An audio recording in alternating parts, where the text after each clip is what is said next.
Megan again here on the Lawson Farm. So today I'm going to be making lard, and I've got my pig fat here. So the fat that we keep to make lard out of is called the leaf fat. That's what we've always called it anyway. It's the fat that is lining the pig's abdomen, and this is what it looks like, and I've actually got a whole box over there. So anyways, so what I'm going to be doing though is going to be new, or old meets new, because I like to render my lard in my crock pot for a couple of reasons. Number one, I don't have to stand there and stir and stir and stir and stir, and it's not going to smoke up my whole house. It takes longer in the crock pot, but it is so much easier. You can use bigger pieces. Crock pot holds more, so you can make more at one time. I don't know, just a lot of reasons. So I know people are probably going to be like, you can't do that. Well, you can, because I've done it the past 2 years, and it has worked out great. The shelf life was fine. It was delicious. So I'm going to be showing y'all how to do that today. First things first is we just cut up pieces and put it in the crock pot. And I have a Pioneer Woman crock pot simply because I like the flowers on it. I like the designs. I cut my pieces up about that big. Put it in there. And you'll want to put your crock pot on high first until it starts getting some floating on top of it. So I'll leave it on high for a while. When you're cutting up your fat, you just want to make sure if there's any pieces of meat or anything like that, that you don't put that in there. We just want fat. So, and I'll tell you, pig fat dulls a knife faster than anything I have ever seen. So you want to have a knife sharpener on hand when you're cutting up as much as I'll be cutting up today. I usually put mine in jelly jars. And y'all got to remember, great-great-grandma used to make this back in the day before there was any refrigerators or anything. So this is stable in the cabinet as long as it's a cool, dry place. You don't want to put it in anywhere hot. And if you put it in the freezer, it will last forever and ever, amen. And see here, it's got a little piece right there, so I'm going to make sure to get that out. I don't want that in there. So lard, you know, can go rancid if it goes bad.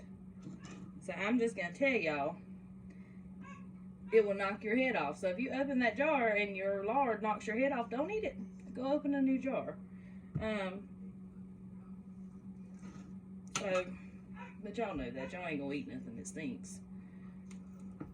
But yeah, so this is fine.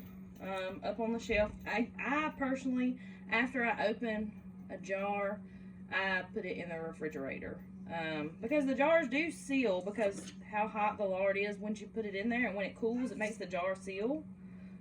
So the jars are sealed, but yeah, once I open it, I personally put it in the refrigerator. They say you ain't got to do that. That's just what I do. So I'm gonna get all this cut up, and we'll go from there. Alright, so this lard, so far this fat has been cooking for roughly an hour and a half. I'm going to show y'all what it looks like after cooking that long. So see there? Getting all shiny. And we're starting to see it come. Look at here. See that liquid down there? That's what we want to see. So I like to come in and give it a stir about every hour or so, just to mix it up a little bit, to rotate the heat. We're not ready to cut the heat down just yet, but I want y'all to see all that liquid down in there. So it's going. So our fat has been cooking for roughly 3 hours on high in the crock pot. So we're going to see what it looks like. So see, it's that pretty golden brown, most of it is. And look at all that liquid in there. It's exactly what we want to see. So now it's time to cut our crock pot down to low and let it continue to sit here and render for a while. Alright, so my lard is about ready. I'm going to show y'all here. So, what I'm going to do is go ahead and get out some of the liquid and put it in the jars and let it be cooling. And then I'm going to let the rest of that, see if it's going to cook down anymore. It'll just make it a little faster getting some of that liquid out. So when you're doing lard, you want to strain it. So I've got a strainer with a cloth in it here over top of a glass. It's a big glass measuring cup. You don't want to use plastic because it'll melt plastic.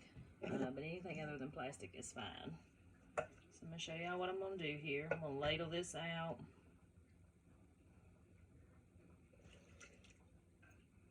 Let it strain down in there. This is going to give you a nice pretty white lard by straining it really good. Y'all can see it going down in there.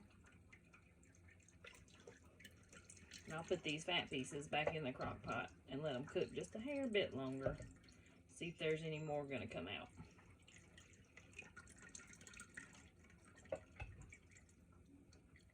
I've got most of that liquid out of the crock pot.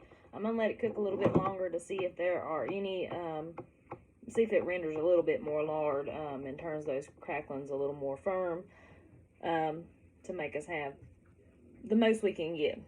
So I've got this in a glass measuring cup. I'm just going to go ahead and pour it into my jar.